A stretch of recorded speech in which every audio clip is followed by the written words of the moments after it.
Thank you, Terry, and thank you to all of you for coming tonight. I bring you greetings from my colleagues at Concordia, where I've spent the last 42 years attempting to eradicate ignorance.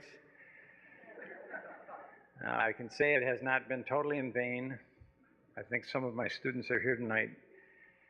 Concordia has been serving the Portland community actually for 107 years and has grown to over 3,000 students as of today.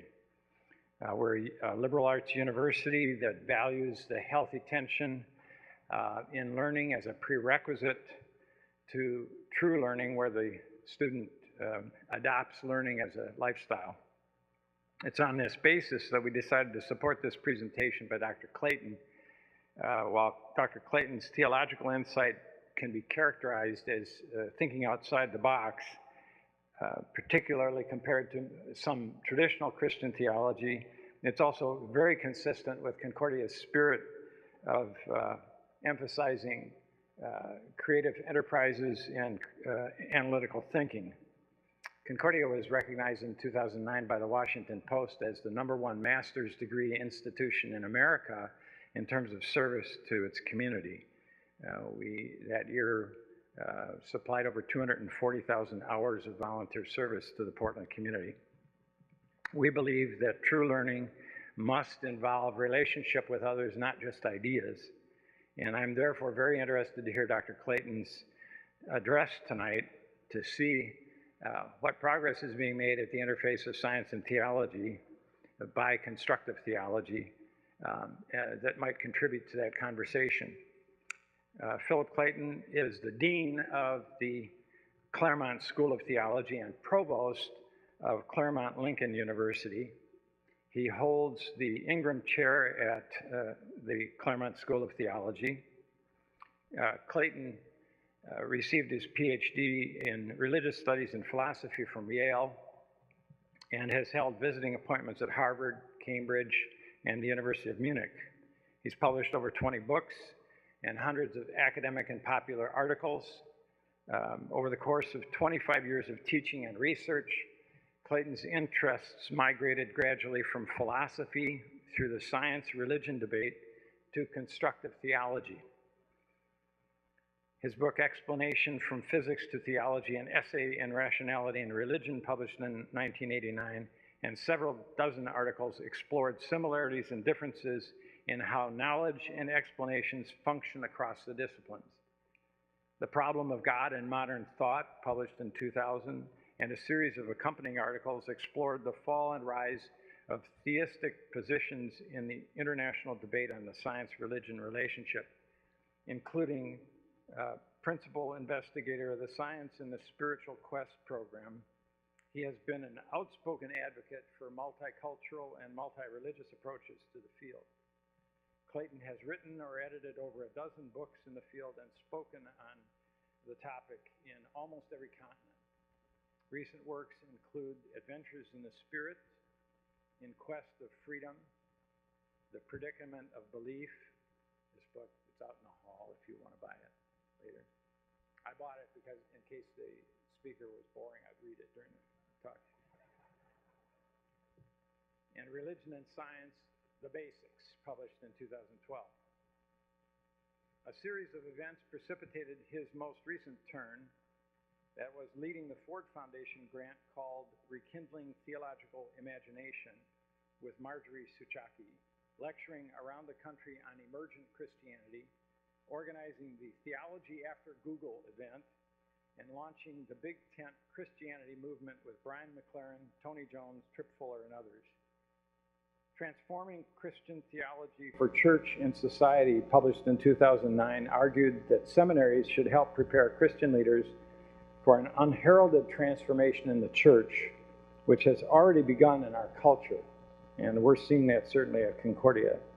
Soon thereafter, the invitation came to help lead the Claremont School of Theology as it becomes the Christian member of an interreligious consortium of schools known as the Claremont Lincoln University. That is why he serves in that capacity today. It gives me great pleasure to turn the microphone over to Dr. Philip Clayton. Would you welcome him, please? Thanks so much, Chuck. Thanks. Ladies and gentlemen, since the dawn of modernity, nothing has better revealed the pulse of each era than the way it has construed the relationships between science and religion. In the medieval times, one took it for granted that the best, quote, scientific knowledge of the day could be fully integrated with belief in God. In the early modern period, Newton's laws set a new bar, a standard for religion to make. And by the beginning of the French Enlightenment, the Enlightenment thinkers concluded that religion could not rise to the level of that bar. Remember the famous lines of Pierre-Simon Laplace to Napoleon when he asked him, "But where is God in your theory?" And Laplace famously said, "I have no need of that hypothesis." And we watch the struggles of Victorian England, deeply rooted in the Christian tradition, as the biology of Darwin begins to gain in empirical support and in belief from among the core scientists. Every era is typified by the way in which science and religion have struggled together. And I would like to suggest tonight that the same is true of us.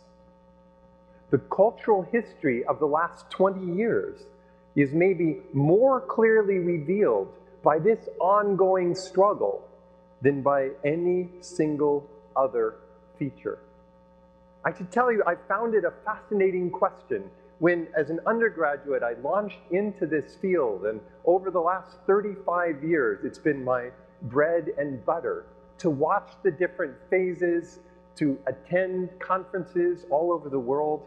We concluded a 7-year project called Science and the Spiritual Quest in a 7,000-person open stadium in India with an Oxford Don, Jane Goodall, and an Indian spiritual leader, Ravi Shankar, all on the stage together. It's been Doha, Qatar, the first broadcast on Islam and science on Al Jazeera. We had groups of Jewish, Christian, and Muslim scientists and scholars together to talk about whether Islam and science could be reconciled in today's world, writing a Doha Declaration that was broadcast on Al Jazeera. In short, this is one of the really fascinating areas to consider. So on this Thursday evening, I kind of picture you kicking back in a darkened theater, bringing your previous thoughts and your own beliefs on the subject. And I picture myself like this were a living room discussion, entering into a reflection with you, exploring some of the tensions, and then looking at some new ways that are developing in the field that might help us to move beyond the impasse. So as I refill your glasses with coffee or tea, or this being Portland wine and beer, and whatever else Portlanders like to enjoy, I kind of remind you of the backdrop for this impasse contained in my title.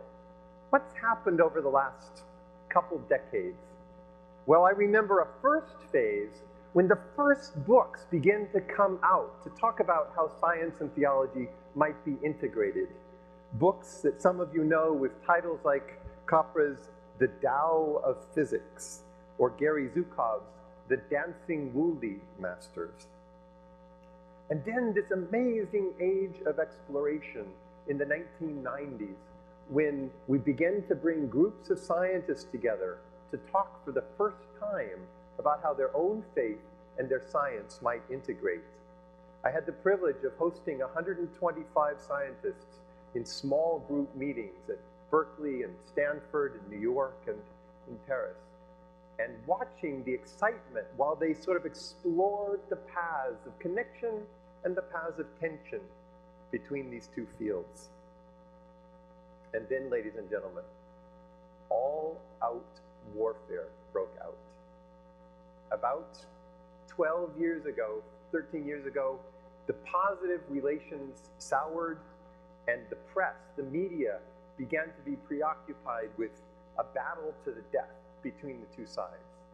That, in short, is the impasse that brings us together tonight. But as we sit by the fireplace and put on another log, I want to explore some of the most recent movements that may help us to move beyond the impasse. To me, it seems there's something exciting that lies before us, that we can imagine, that we can pursue.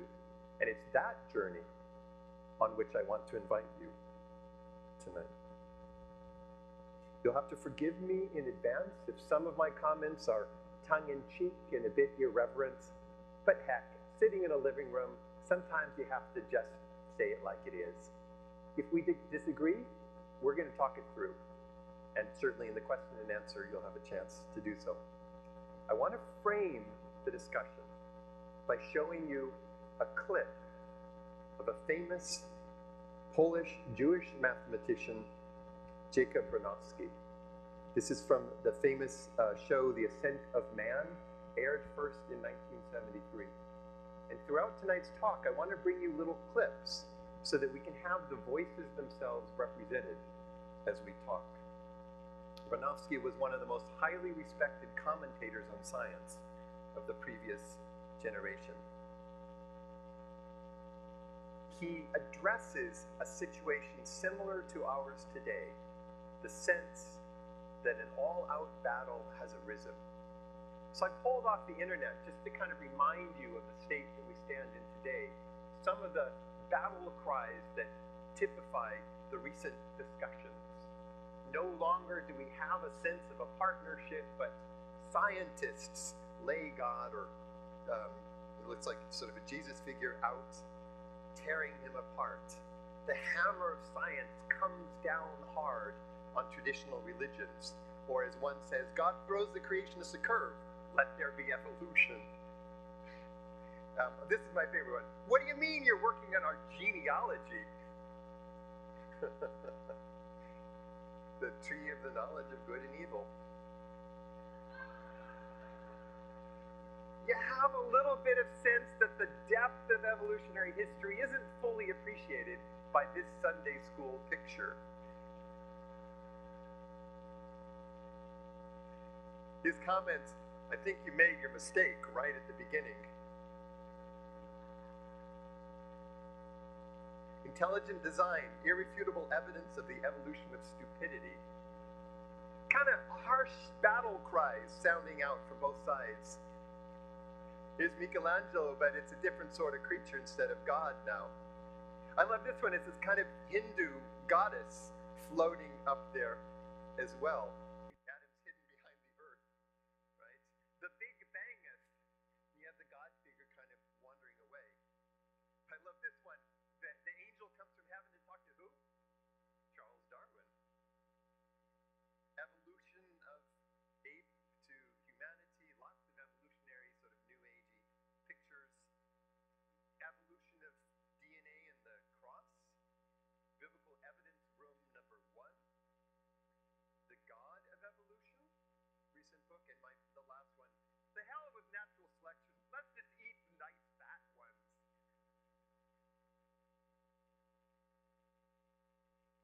Surely, I don't have to convince you that we live in an age of harsh battle between the two. The most poignant voice I could find to express the sense of tension, and I almost want to say the desperate plea from the standpoint of many scientists, is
start then with the idea of metaphysically dominated religion posing as science.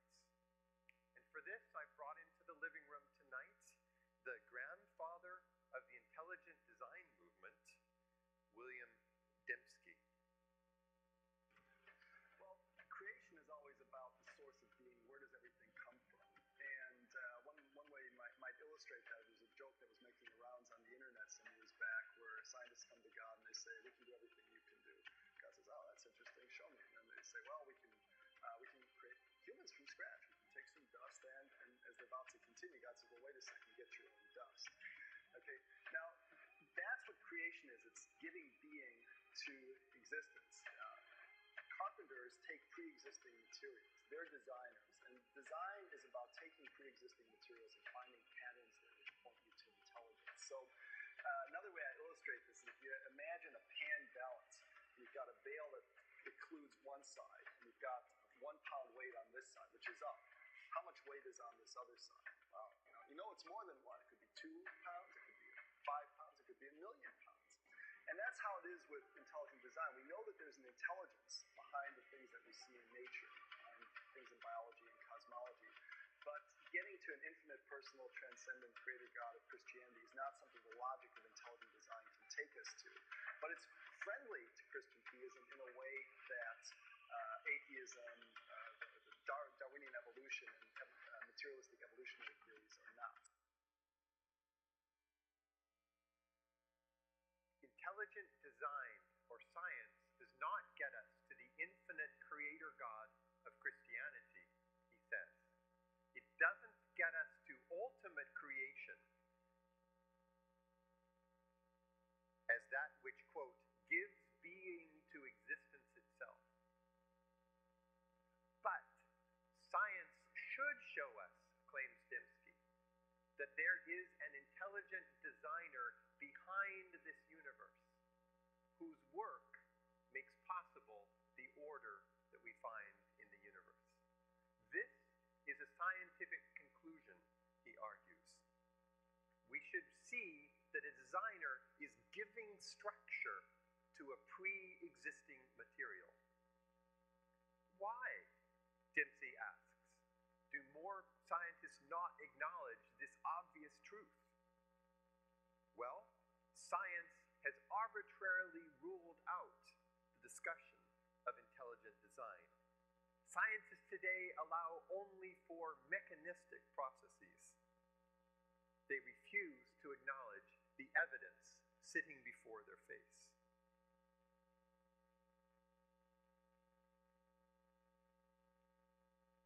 He says, this move is wrong. To see the world in materialist terms alone negates the experience that you and I have every day. For example, you're not in this theater tonight the way that a bunch of rocks that fell down a cliff lie at the base of the cliff by the motion of natural laws alone. You're in this theater because you made a decision, you took intentional steps to get yourself here. So he says, why couldn't the universe work in the same way? If there are phenomena that seem to result from goal-directed processes, we should affirm an intelligent designer. Dembski was joined by a biologist from Lehigh University named Michael Behe. Look at the argument that Behe gives for intelligent design. Oops. Well, creation is always about... That's not going to do it. Where does everything... Maybe Behe is not going to speak to us tonight. Behe, I think he had to go to the bathroom for a minute. See, this is Behe. No, we're not going to get Behe. He just didn't want to show up. He does that for me sometimes.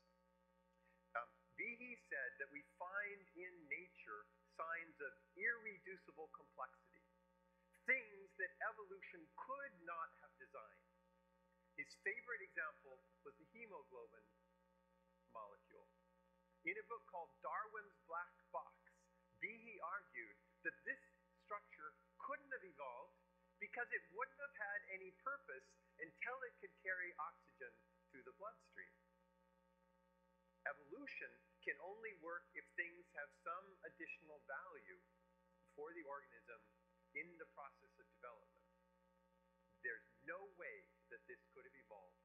It's irreducibly complex, and therefore only a God from outside the world as a whole could have made this structure. And there, ladies and gentlemen, you have the major problem with intelligent design. If you tell a room full of scientists hemoglobin couldn't have evolved, what are they going to do? They're going to show you how it evolved. They're going to sit down. It becomes a fascinating question. So a bunch of money was invested. A bunch of people sat down and said, can we show empirically that the stages in the evolution of hemoglobin could have been selected for in the evolutionary process? And here is one of many of the studies that came out.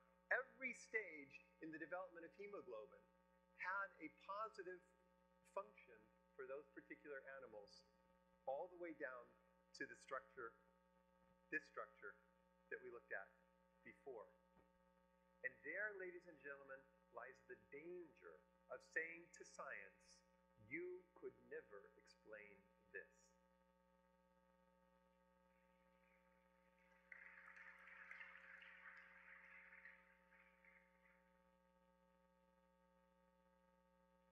Behe was preceded by a gentleman named Philip Johnson, published a famous book, one of the launching books of intelligent design, called Darwin on Trial.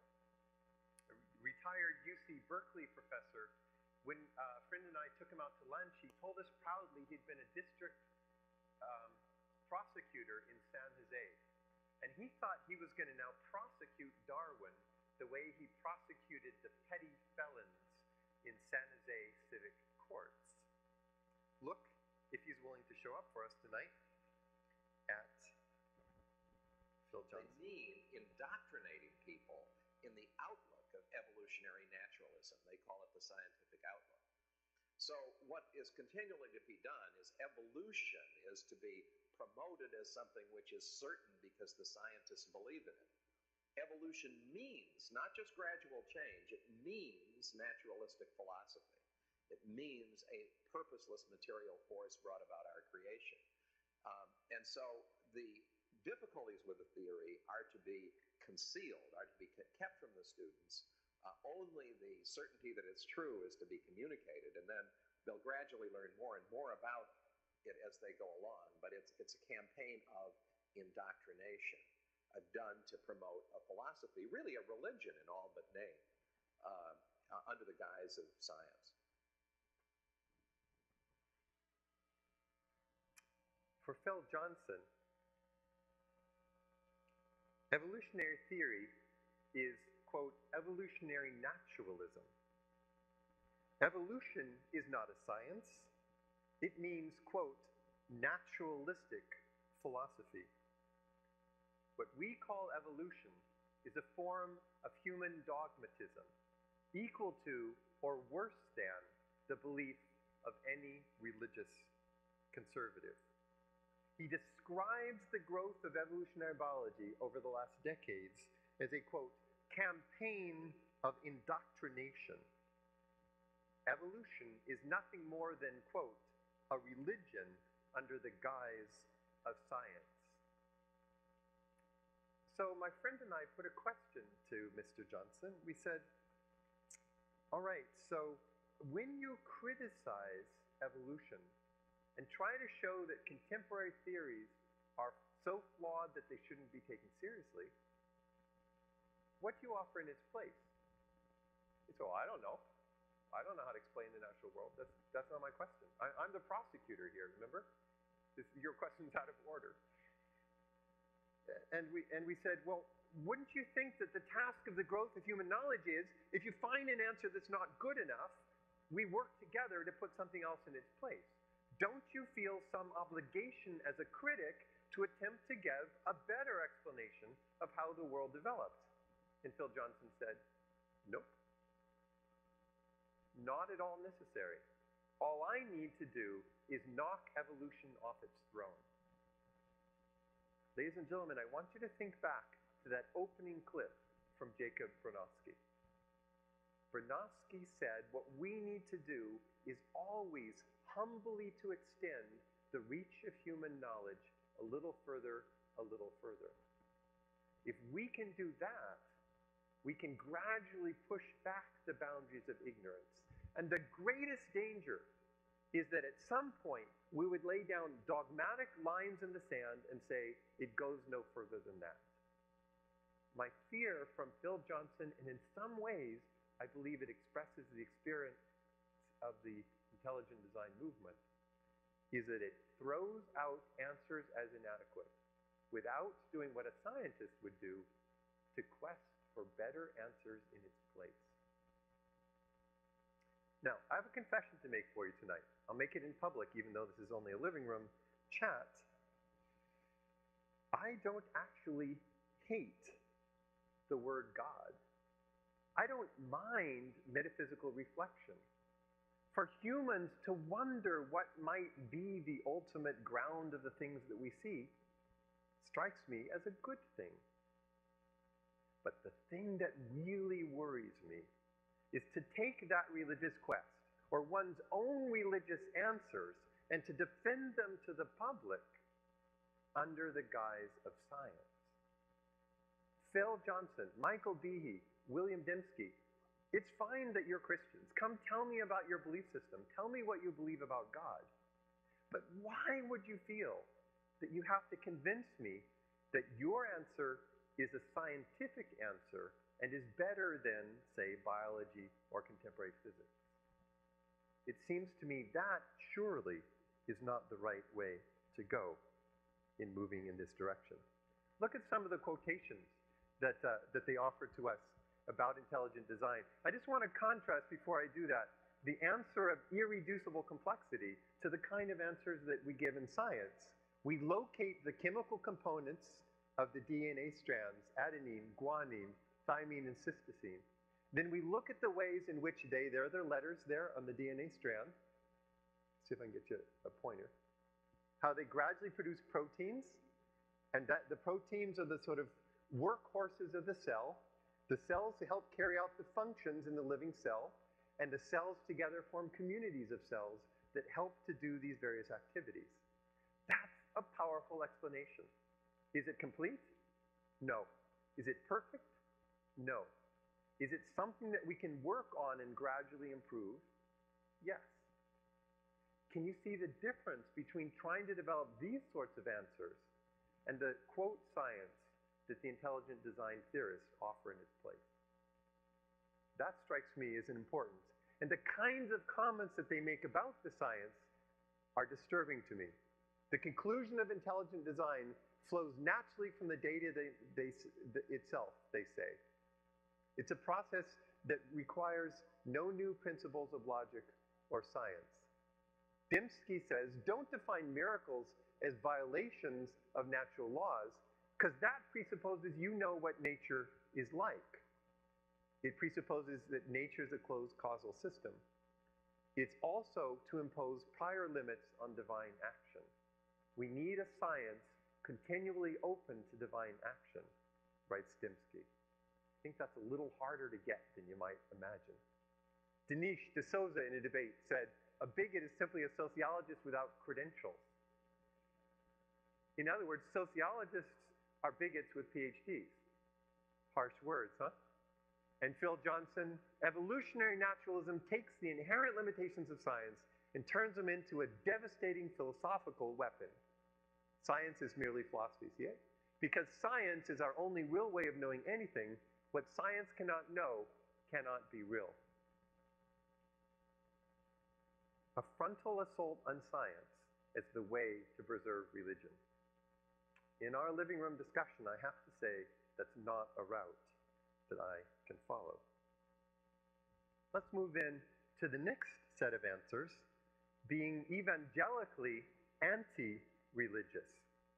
And of course, I mean a movement that grew up in many ways in response to intelligent design, the movement known as the New Atheism. And of course, I have to begin by bringing into our living room Christopher Hitchens. That's going to take a medium since he passed away not long ago. I don't think he would appreciate being brought back by a medium.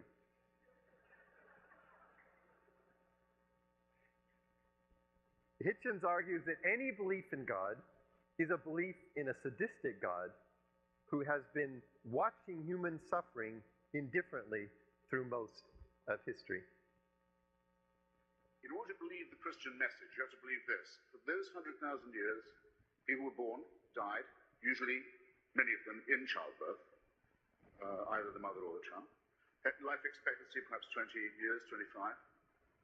Died of microorganisms they didn't know existed. Genesis doesn't mention them because the people who write Genesis don't know there are microorganisms. Earthquakes would have been terrifying. Tsunamis, volcanoes, mysterious events. War and famine superimposed on this. You can all fill out this picture for yourselves, I'm sure.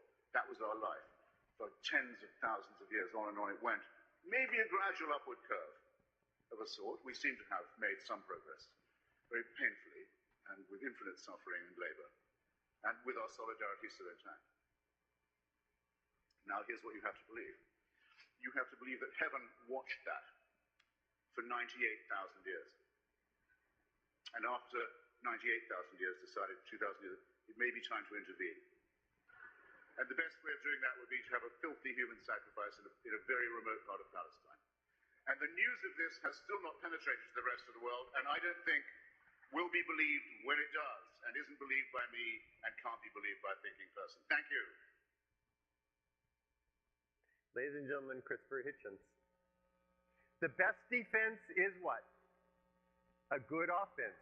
Strike back, said Christopher Hitchens, and he did. Now, you know that Christopher Hitchens was actually excellent at striking back. He'd done a book on Marxism, he'd done a book attacking Freud and Freudians, and he then struck back with rhetorical brilliance. We'll look at a quote from him in a moment. The funniest, go to the internet and look up his appearance on Comedy Central.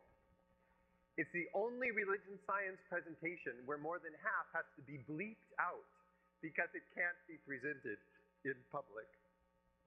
And of course, the leader among the new atheist movement is Richard Dawkins. Mind virus. I think religion is like that because I think religion contains messages of reassurance. You'll go to heaven if you believe. Or it contains threats. You'll go to hell if you don't. All it takes is for a message like that to have some appeal or some threat that amounts to an appeal, which will cause it to spread. And some things spread better than others. Advertising people are in the business of thinking up viruses that will spread. People talk about YouTube videos going viral. They spread because they spread because they spread. And I think that religion belongs in that category. Religious ideas belong in that category. And well-organized religions like Roman Catholicism and Islam are collections of mind viruses which thrive in each other's presence. That's it, guys. Religions are collections of mind viruses, propagating themselves inside your innocent understanding. Now, let's look at some quotations from some of the leading figures. Richard Dawkins writes, "Faith is the great cop-out, the great excuse to evade the need to think and evaluate evidence.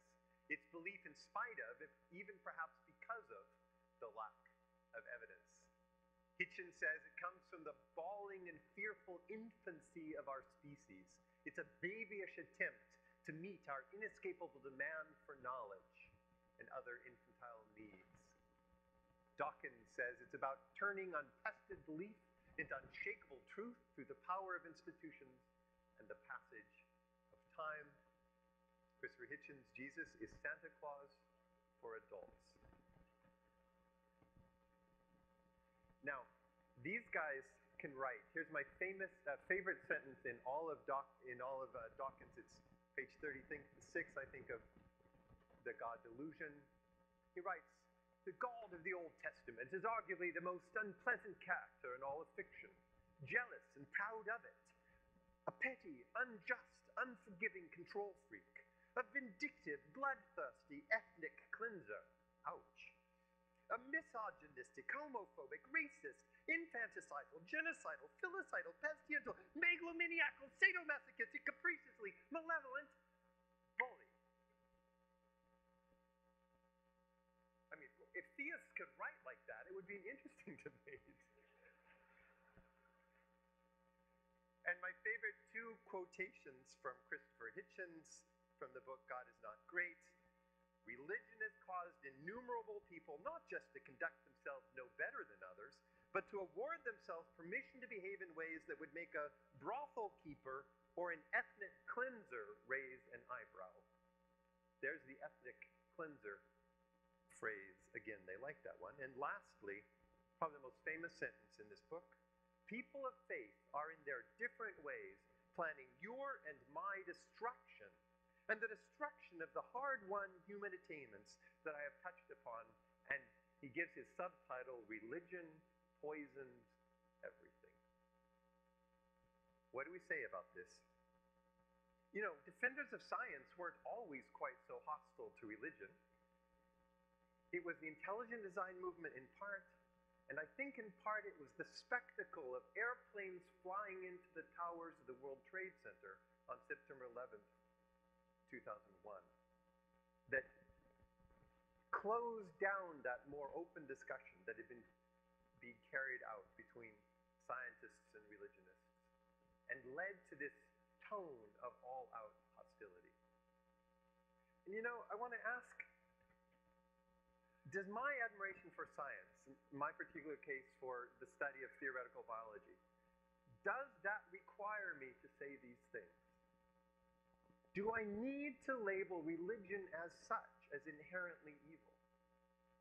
What about that fourth grade Sunday school teacher way back when I was a kid, Mrs. Ballantyne, who's certainly long since gone on to her greater reward. Mrs. Ballantyne was calm, gentle, helped out the kids and the folks in the church. Do I need to label her as plotting your and my destruction? Do I need to connect her or the Catholic nuns who work with communities of poverty around the US and around the world as no better than a brothel keeper or an ethnic cleanser? Somehow, this can't be any more right than the intelligent design folks we looked at earlier. In some sense, isn't there something similar between these two groups? Religious fundamentalists and, dare I say, scientific fundamentalists? Don't you have some impression, I ask you here in the living room, that these two groups sort of cancel each other out in some way? This, friends, is the impasse that the discussion has come to. My question is, are there any positive steps, any openings, no matter how small, that we might be able to find? In the few remaining minutes, I'd like to look with you at some of these openings, to bring some other individuals into our living room. I want to consider first the possibility of a scientifically motivated ethics. That is a treatment of values that learn something from the scientists. For this, I turn to Sam Harris, whose recent book, The Moral Landscape, tries exactly that. Here's Sam Harris giving a TED Talk in Long Beach recently. Oops, Sam disappeared as well. Come on, you guys. Here's Sam. He's a shy guy. I'm going to speak today about the relationship between science and human values. Now, it's generally understood that questions of morality, questions of good and evil and right and wrong, are questions about which science officially has no opinion. It's thought that science can help us get what we value, but it can never tell us what we ought to value. And consequently, most people, I think most people probably here, think that science will never answer the most important questions in human life. Questions like, what is worth living for? What is worth dying for? What constitutes a good life? So I'm going to argue that this is an illusion, that the separation between science and human values is an illusion. And actually, quite a dangerous one at this point in human history. Now, it's often said that science cannot give us a foundation for morality and human values because science deals with facts, and facts and values seem to belong to different spheres. It's often thought that there's no description of the way the world is that can tell us how the world ought to be. But I think this is quite clearly untrue. But values are a certain kind of fact. They are facts about the well-being of conscious creatures.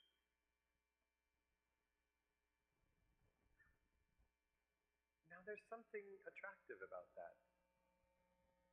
Using science, using the facts we know about the world to help us in living out values we care for. Sam Harris says values are facts about the well-being of conscious creatures. It's a little bit like thinking of science in terms of engineering.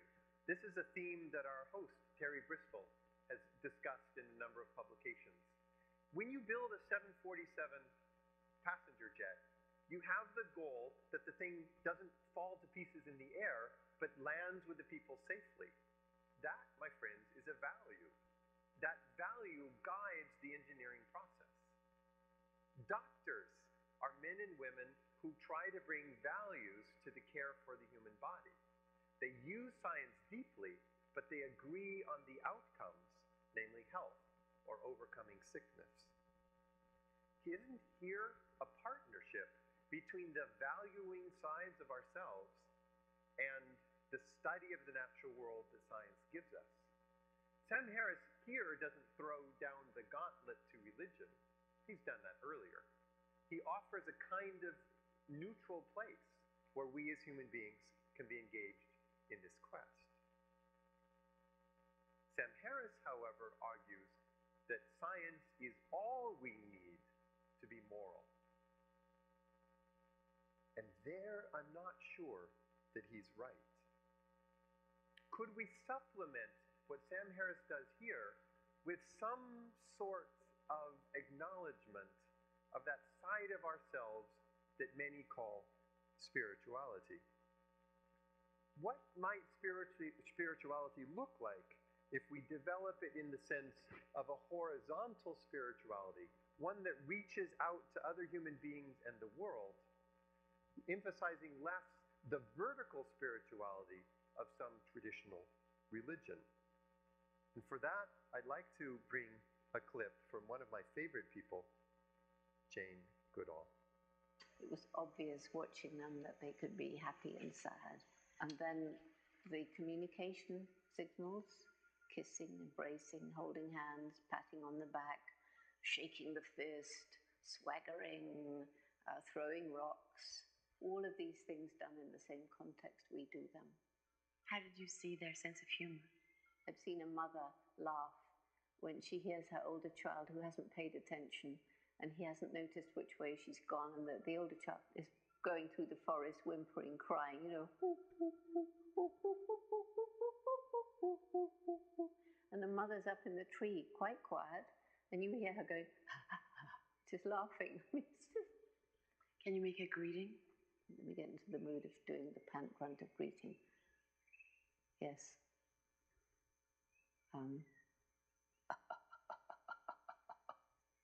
And a laughing, which is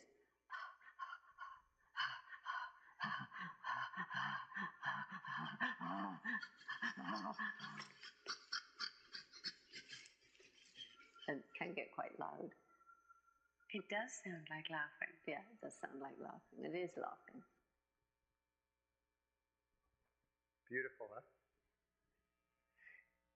Jane Goodall believes in the study of science. She believes that what we learn from the natural world and the way we live with each other have something to give to each other. But in some ways, the science that she offers is a kinder, gentler science than what we often see portrayed in the pictures in the battle of science and religion. Jane Goodall arrived in the Gombe Reservation in Tanzania and found another researcher, a young man from the University of Cambridge, sitting on the top of a hill, looking down at the group of chimpanzees. She described in an interview I did with her a few years ago how she sat next to him and asked what was he doing, and he said, well, I've numbered each of the chimpanzees and I watched them, and she said, well, why didn't you move down like closer to them? He said, oh, no, that would ruin the scientific objectivity. Soon afterwards, he got discouraged because he had no results and went home. Jane Goodall describes how she slowly moved down and over days and weeks earned the trust of the chimpanzees until she could sit in the midst of them taking field notes while they played or fought or foraged. She did something else that nobody had done in studies of chimpanzees before. She named them. The names that she gave to these chimpanzees are now known around the world. I've spoken in India and China, and people know the names of David Greybeard, of Goliath, of Flo, and of Fifi. The relationships that she began to discover yielded understanding not only of chimpanzee life, but understanding of us and human life. Friends, do you see the point? There is a kind of partnership, a kind of values, but it comes for Jane Goodall through a sense of, I'm going to say it, spiritual kinship. Spiritual kinship with the animals that she studies. This, it seems to me, is the core of that relationship of horizontal spirituality. One stands before the world as it manifests itself. A frog, a butterfly, a bird, monkey, and uses the best techniques of observation and analysis. But one does that with a sense of deeper connection with these life forms that one studies, for they are, in one sense, our brothers and sisters. Horizontal spirituality is what I suggest. We might describe it like this: spiritual experiences and the religious language that expresses them can be viewed as fascinating emergent qualities of the natural world, and nothing more. On this view, emergent spirituality is not necessarily about the encounter with a transcendent being. It supports a richer naturalism and maybe a nature spirituality, or the practice of what people call horizontal transcendence. A famous biologist, Ursula Goodenough, describes this phenomenon in a famous book called The Sacred Depths of Nature.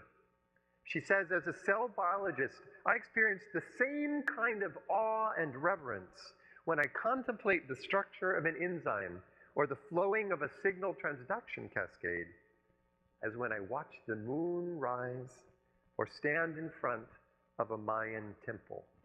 Same rush, same rapture. Do you understand? The idea is that there's a sense of connection which one can only understand as spiritual, which sheds a light on our understanding of the natural phenomena, but doesn't need to isolate it from some transcendent source. Ursula tells a beautiful story of a young girl from Detroit who had never left the town. And this kid from the inner city one day, she drove out to the Great Lake. And as they parked the car and walked up the sand dune, the girl's eyes were wide with amazement. She got to the top of the sand dune.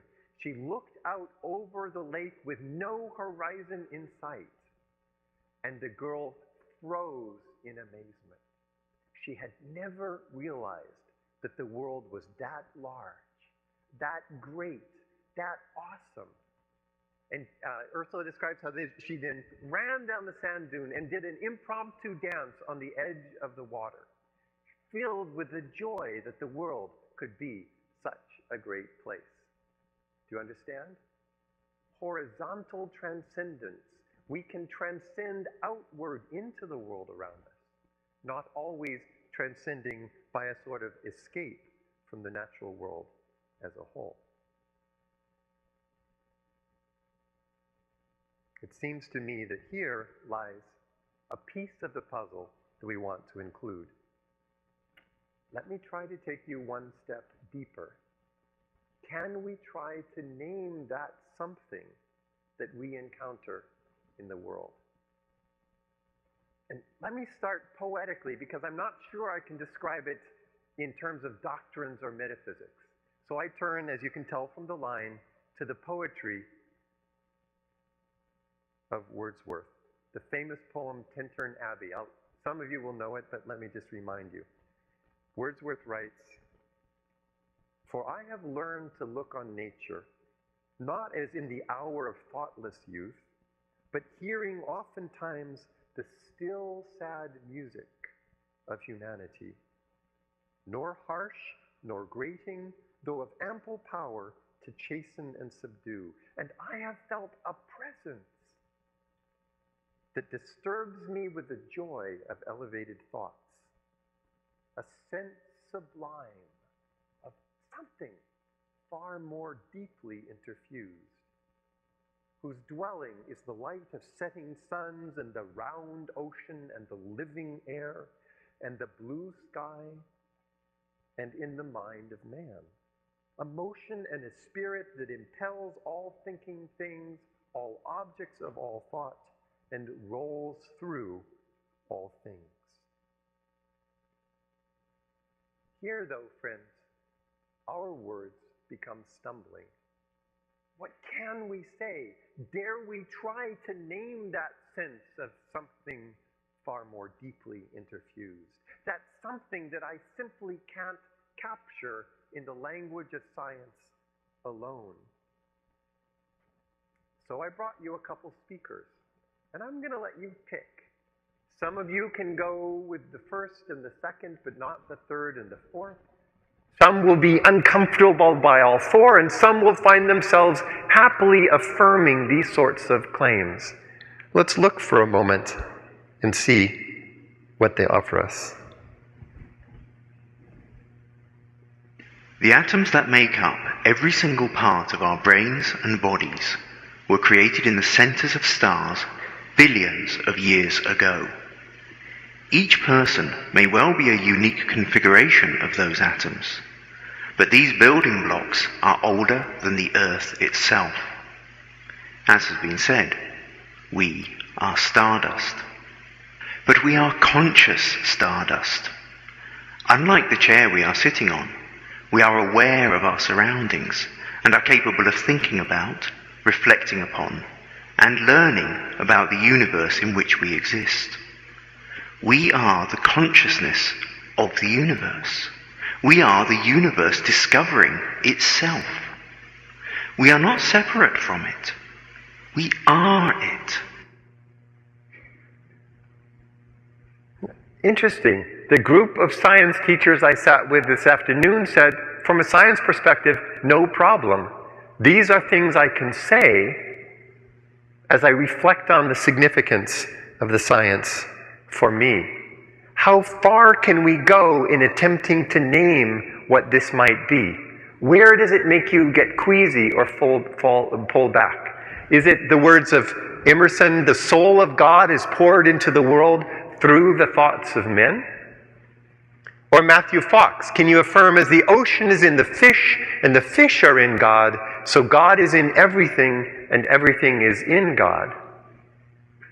Or the words of the German theologian Jürgen Moltmann, the new heaven and new earth will become the temple of God's indwelling, the whole world will become God's home.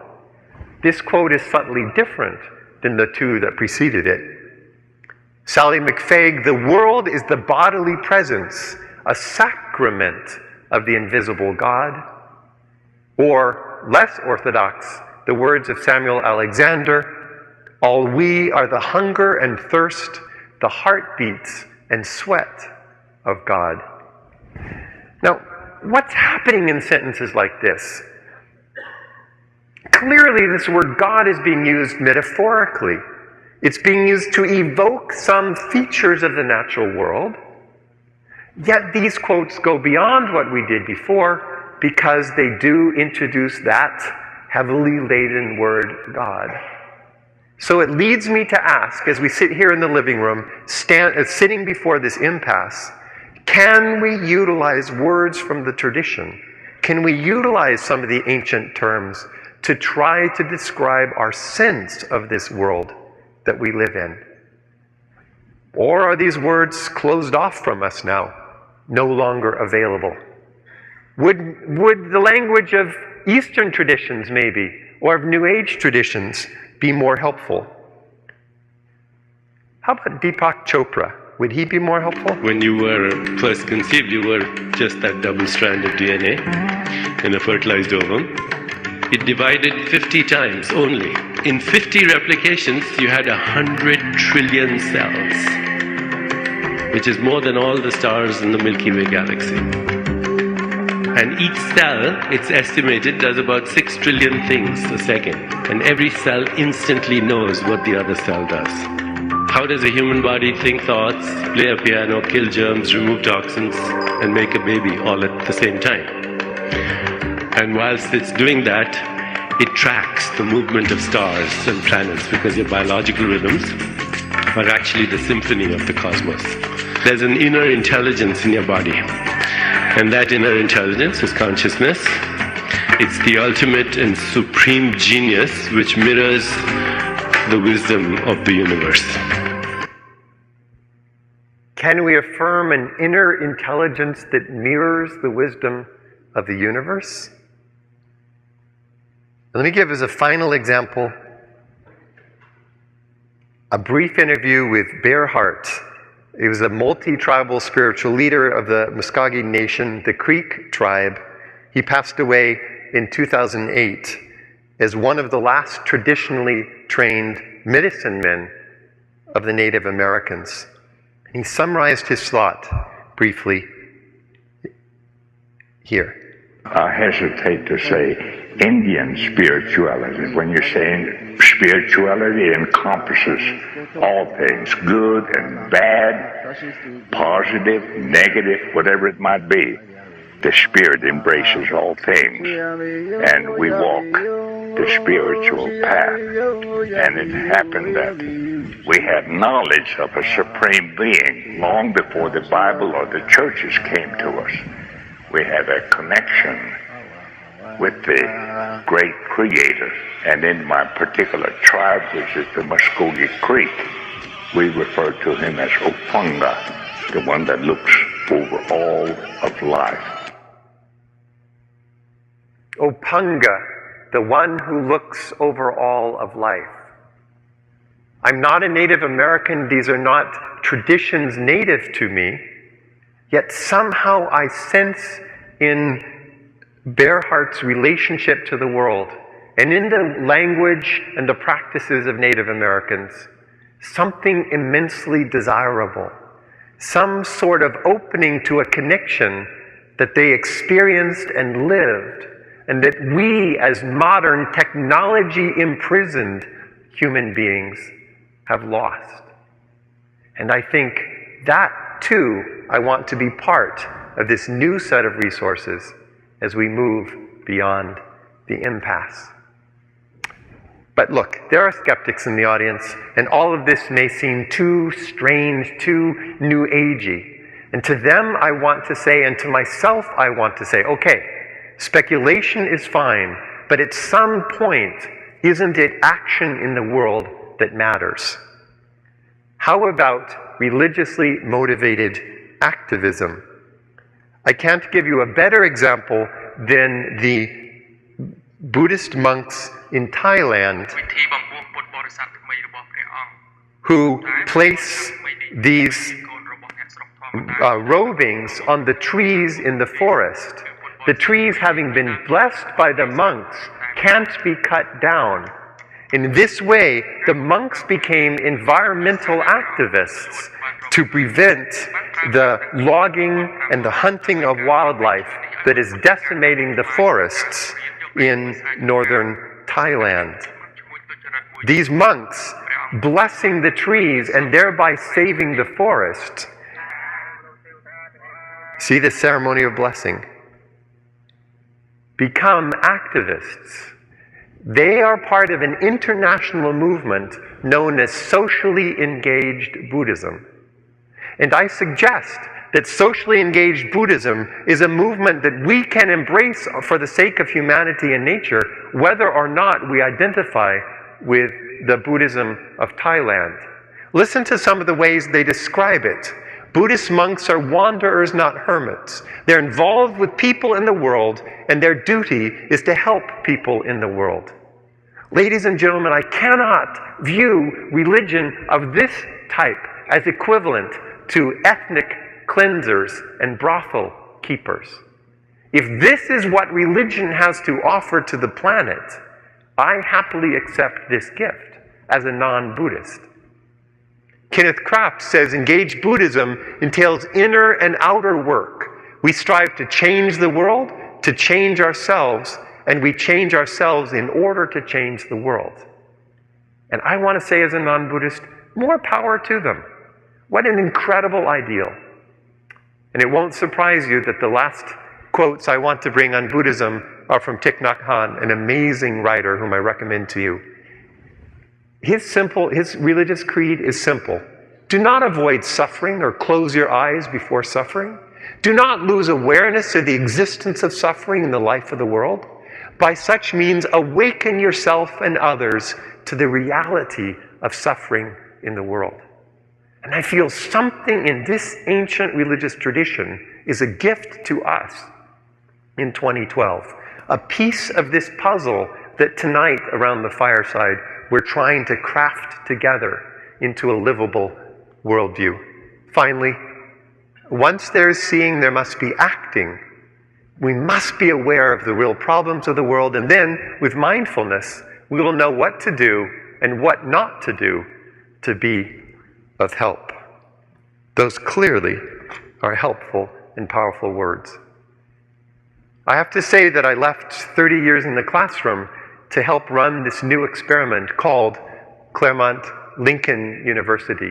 The idea was to bring together representatives of the world's religious traditions in multiple schools in a single consortium, and together to learn how to dialogue across the traditions and to see if they could be value added in addressing the most pressing needs of our day. For the launch of the university, we invited the ambassador from South Africa to the United States, a Muslim. Look how he described this vision that we together can engage in. He said, recognizing the divine in each other is the lost skill of humankind. It's a beautiful sentence. How do we speak to the divine in the other before we speak to his race or his nationality? How do we greet the divine in the other before we judge her language or her color or her hair type? How can we live interdependently with each other before we assign gender, age, and culture? And finally, how do we see the spiritual in each other before claiming exclusivity and uniqueness for our own particular doctrine, theology, or ideology? In short, what if the partnership comes first? What if the partnership begins and the specificity of this or that culture comes later? What if we viewed religion in terms of what it could have and offer for how humans live? Did you ever think that the call to compassion may be the one universal feature of the world's religions? The call to what Christians call the golden rule we find reflected in each tradition. Love thy neighbor as thyself, Jesus. That which is hateful to you, do not do to your fellow, the Torah. None truly believe until they wish for others what they wish for themselves, the Prophet Muhammad. Our time draws to an end, and I need to come to the final category. Let's call it the quest for meaning, for unity, for depth, for wisdom. Call it this quest to understand what is this transcending about that seems so basic to Homo sapiens, toward an unknown, a mystery, a deeper reality, toward God, whatever name we might choose for it.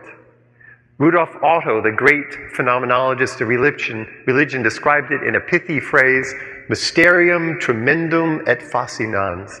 The object of religion, he said, is a mystery with two descriptions. Tremendum, that is frightening, large, incomprehensible, et fascinans, fascinating, alluring, drawing us toward itself. Somehow in that, we see reflected what our own experience in nature is, which is to be surrounded by powerful forces far greater than ourselves, before which we stand in fear, but with which in some way we find ourselves to be associated, like the eye of this massive hurricane. I'd like to close with a few poems and language from sacred texts, because for me, they wrap together all the features of the journey we have taken. First, from Federico Garcia Lorca, who writes, "When the moon sails out, the sea covers the earth, and the heart feels it is a little island in the infinite." Or this great mystical poem from Juan Ramón Ramirez, "I am not I am this one, walking beside me whom I do not see, whom at times I manage to visit, and whom at other times I forget." Or the poem you will probably know from Rilke, "For most of us," I'll have to read it to you, "I live my life in growing orbits which move out over the things of the world. I am circling around God, around the ancient tower, and have been circling for 1,000 years. And I still don't know if I'm a falcon or a storm or a great song." And I think you know the words from T.S. Eliot. For most of us, there is only the unattended moment, the moment in and out of time, the distraction fit lost in a shaft of sunlight, the wild time unseen, or the winter lightning, or the waterfall, or music heard so deeply that it's not heard at all. But you are the music while the music lasts. There are only hints and guesses, hints followed by guesses.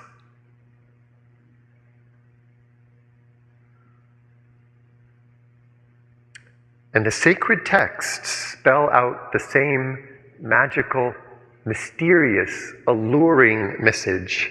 Lao Tzu, in the Chinese tradition, says the reason why the universe is eternal is it doesn't live for itself. It gives life to others as it transforms. The Buddha speaks of dependent arising. Through understanding, we see the world resembles a tangled skein of thread, a woven nest of birds, a thicket of bamboo and reeds, that man does not escape from birth in the lower realms of existence, from the states of woe and perdition, and suffers from the round of rebirth. And the famous teaching of the Hindu traditions, Tattvam Asi, thou art that. Maybe just one verse from the Kina Upanishad, that which breathes not with the breath, that by which the life breath is led forward in its paths, know that to be the Brahman, and not that which men follow after here. The same depth lies in the Western traditions as well. St. Augustine, the early Christian saint, writes, "You called and cried aloud and shattered my deafness. You were radiant and resplendent. You put to flight my blindness. You were fragrant, and I drew in my breath and now pant after you. I tasted you, and I feel but hunger and thirst for you. You touched me, and am set on fire to attain the peace which is yours." And lastly, from the Muslim, the Sufi, mystic, poet, Hafiz, "Creator, pour rain from the clouds of generosity. I will become dust and get out of your way." Thank you very much.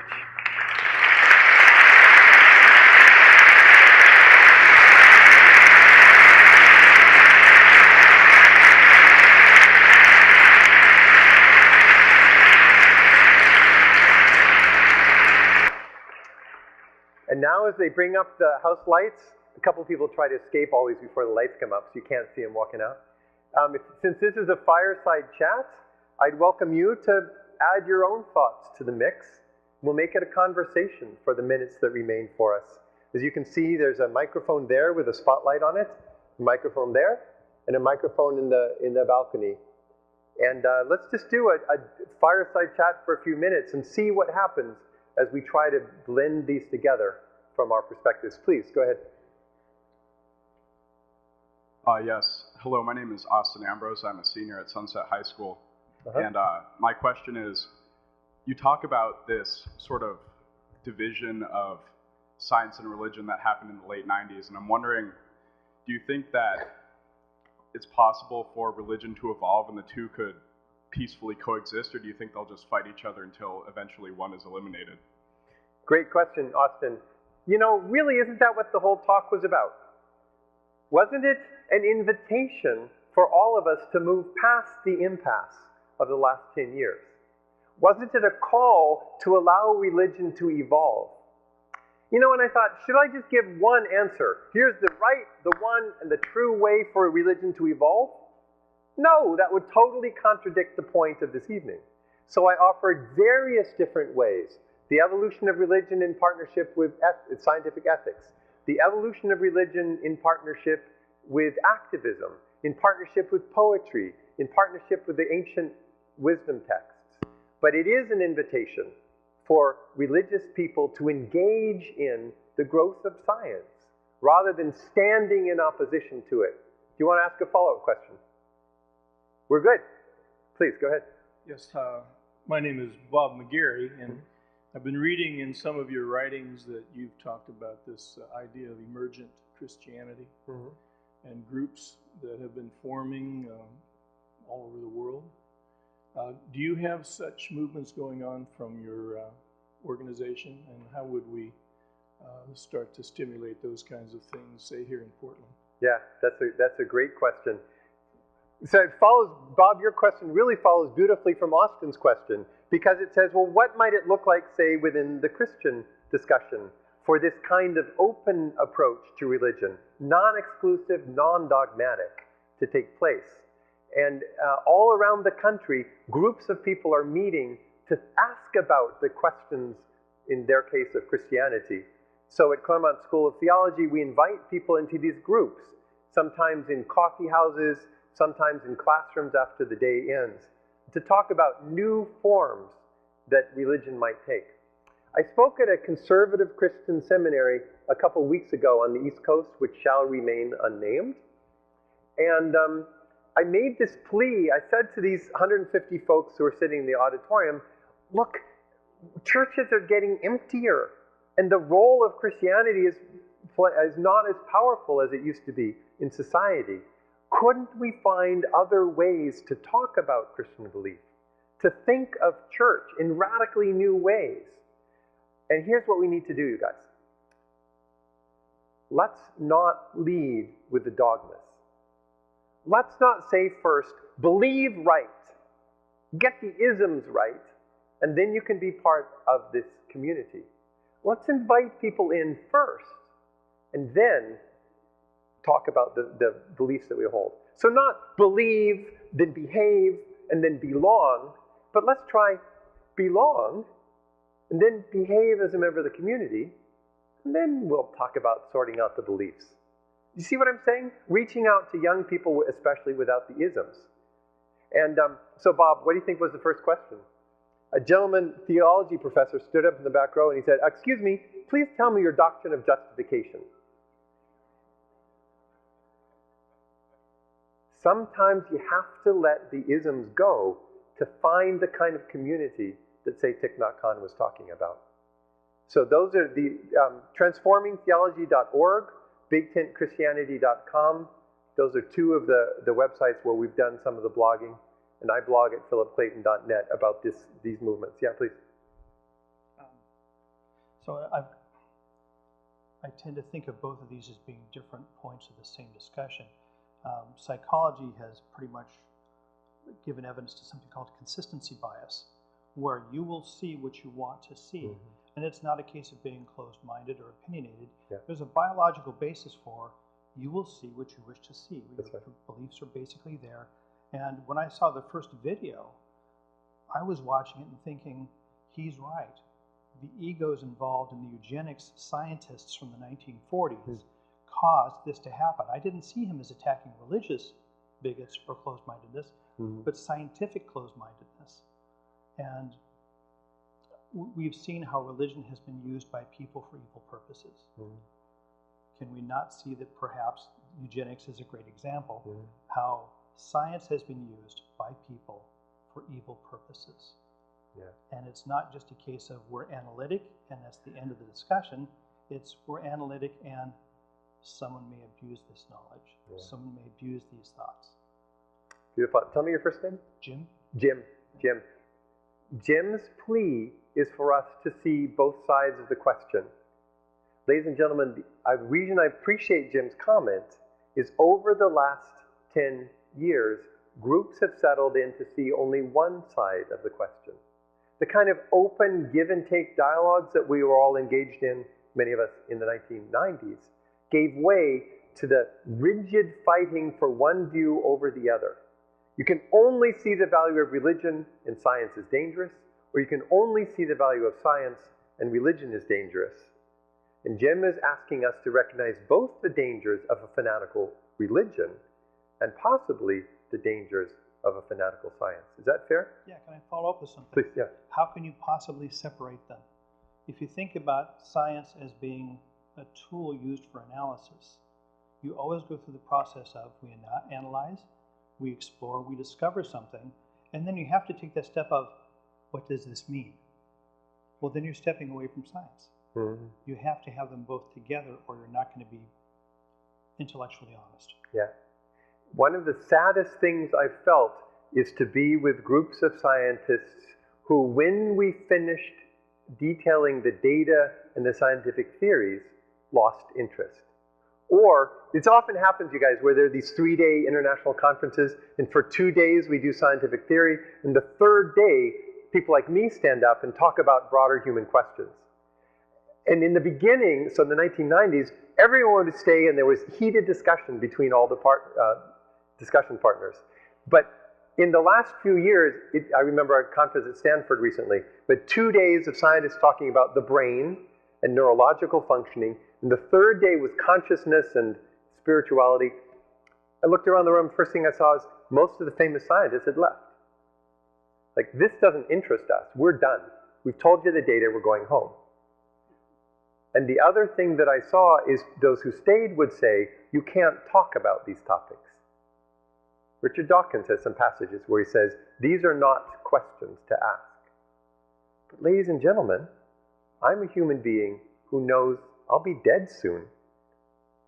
My life is short, and my existence as a person leads me to ask questions about death, about values, and about meanings. Does the scientist need to say, Phil, Bob, Jim, Austin, Beth, you don't ask those questions. Those are off limits. The only question you can ask is the empirical question.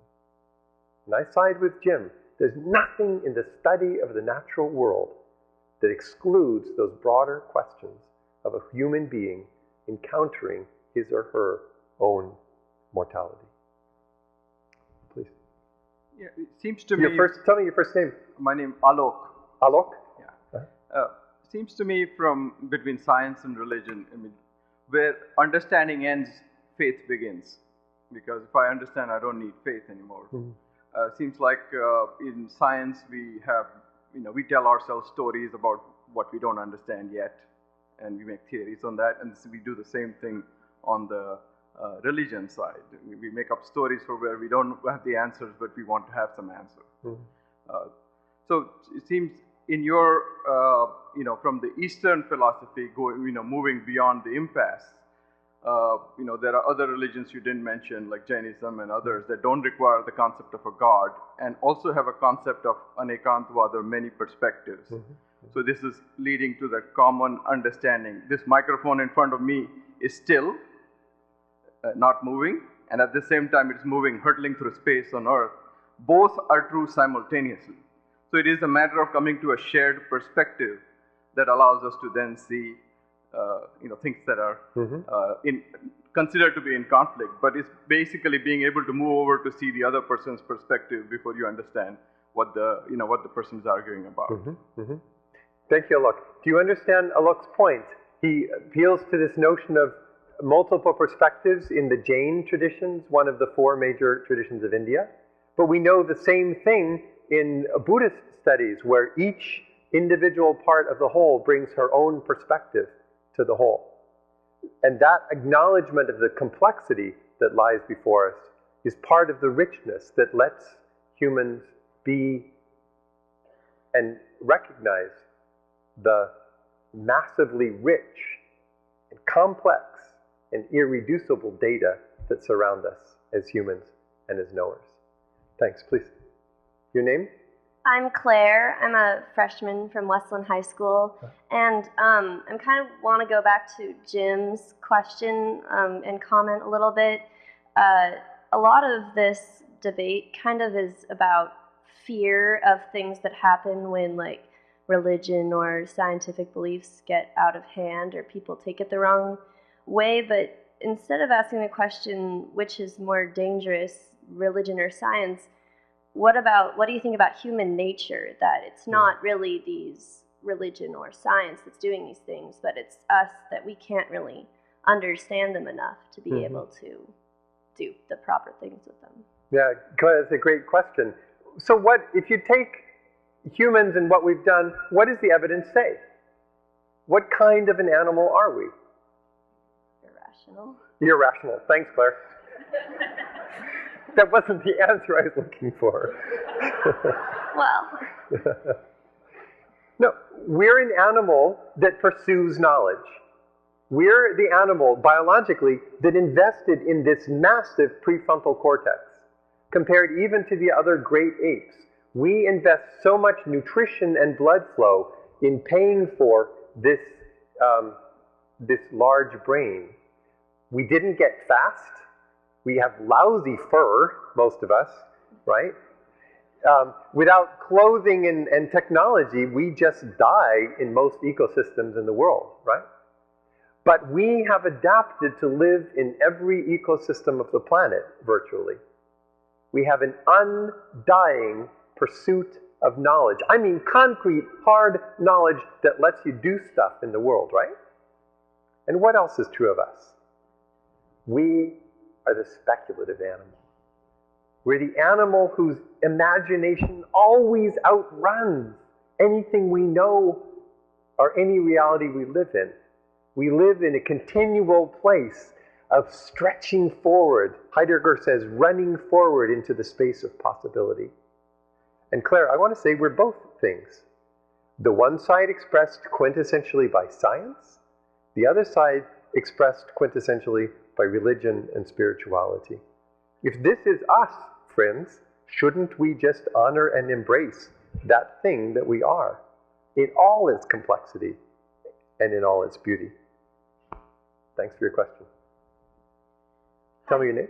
My name's Krista, and I was wondering, just talking about communication, for many people who cling to more conservative traditions, there's a certainty, or a perceived certainty at least, which is very comforting, and I speak from experience when it's very shocking to leave that. So how can you communicate the beauty of possibilities and exploration, like you were talking about, when it rather inherently takes away that certainty? Yeah. There are two different strategies that people use, that I use, to try to help open up people who seem kind of tied into a particular belief system. And the one is to use their own set of belief to see why that should be liberating and opening up. So I would say to the believer in God, the God you believe in is the God of all truth, the creator of all things. Doesn't that then call you into a spirit of exploration, of beautiful recognizing of the richness? And if something is true and God is the source of all truth, there can be no conflict. Enter into the experience of discovery. The other approach is to confront with inconsistent data from outside their belief system. That's much more violent. I'd rather watch the religions open up, blossoming like a flower, into this experience of excitement, exploration, and journey. Thanks very much. Please. Hello. First of all... Okay, last 3 questions. Is that all right, guys? And then I'll hang around as long as you want, but some folks probably want to go home. So let's do 3 last questions. First of all, I'd just like to say thank you for, this has definitely been one of the best discussions on this topic that I've heard in a very long time. Cool, thanks very much. My question is, my name is Nicholas, by the way. My question is, what advice would you give to us younger people? I'm a college student at Portland Community College right now. So what advice would you give to people my age or Austin's age or the younger people here as to how to resolve this divide? Okay, great, Nicholas.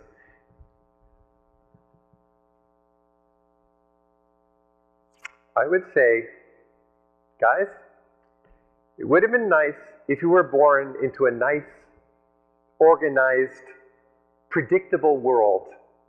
The Eisenhower era of the 1950s, let's say. You know, the war was over, the economy was thriving, jobs were everywhere, and you could pretty soon afford a radio and a black and white TV. What more could you want, right? We don't live in that age. Ladies and gentlemen, the truth is, we live in an era of the biggest change in American religiosity in the history of this country. Churches, mainline churches, have been declining in membership for over 45 years, and they're now in free fall. Jewish denominations like conservative and reform are declining in members. Even evangelical churches now are beginning to decline. The institutions of our religion are transforming before our eyes. Nicholas and friends, take the courage to be willing to innovate in this open space of exploration, to help human beings not say no to the knowledge that we have of the world, but also to find ways to exercise and to express that drive for spirituality, that drive for community, that drive for meaning that each of us possesses. That would be my call. Be an explorer, because these are new horizons of the human spirit. And you guys, not us, are going to be the leaders in that process. Can you say amen to that? Good for you guys. Please. So you tell me your name. My name is Kyrie. Kyrie. Oh, beautiful. Thank you. And so you talk a lot about the value and maybe the imperative for religious communities to really think about science and think about these changes and ways of not necessarily always combining thought, but being able to embrace those different ideas. But for me, especially as a science educator or just as a scientifically minded person, where is the value or maybe even the imperative to go the other direction? Say another sentence. What would it look like, this imperative to go the other direction? Say one more sentence.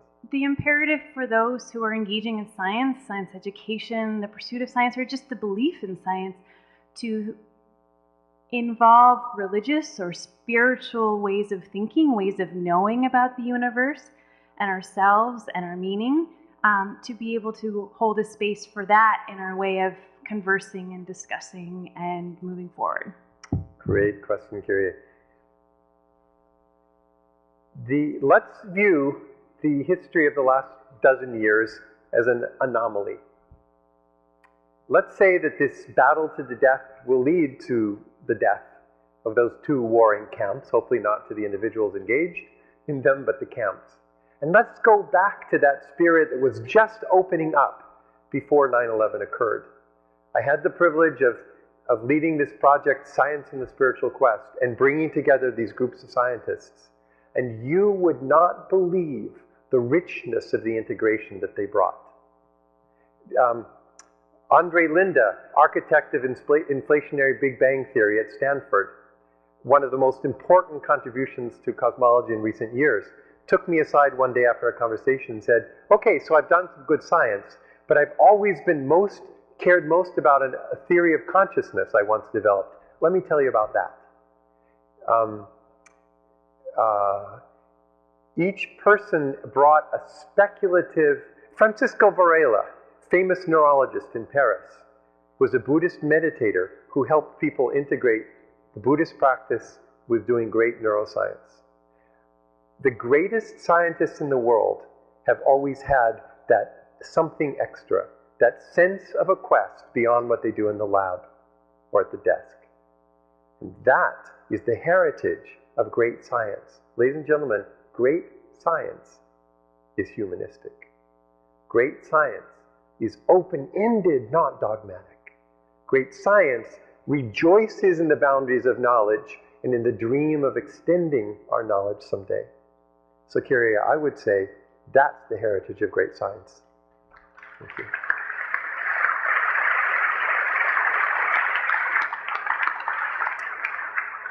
Final question, then we got to go. Tell me your name. My name is Mike. Mike. Thanks for a very interesting chat. Thanks, Mike. Fireside chat. I was really interested in the notion of horizontal transcendence. It made me think of the Arthur C. Clarke quote about a sufficiently advanced technology would appear as magic. Mm-hmm. And it seems like rather than discussing sides, like a science side and a religion side, there's more of a continuum or a gradient. There's the known and the unknown. Nice. And they're both systems for grappling with the known and the unknown. And what science does is just kind of pull the slider over and reveal more. And it doesn't take away from the totality. It just, to me, adds more a sense of wonder. Mike, I couldn't think of a better closing word for our session here tonight in the Schnitz tonight. Let us long for the day when you don't have to look for a talk with the title Science and Religion Beyond the Impasse. In fact, we don't need to even list these as if they were two essentially different expressions of the human spirit. Can you long with me for a day when we can recognize that we as human beings are just one thing? Tiny, striving to know, stymied by our own limitations. Blaise Pascal said, we are a reed bent easily by the wind, but we are a thinking reed. And we can rejoice in that combination of the quest to know and the humility of standing before the infinite breadth of what we will never grasp. Thank you very much.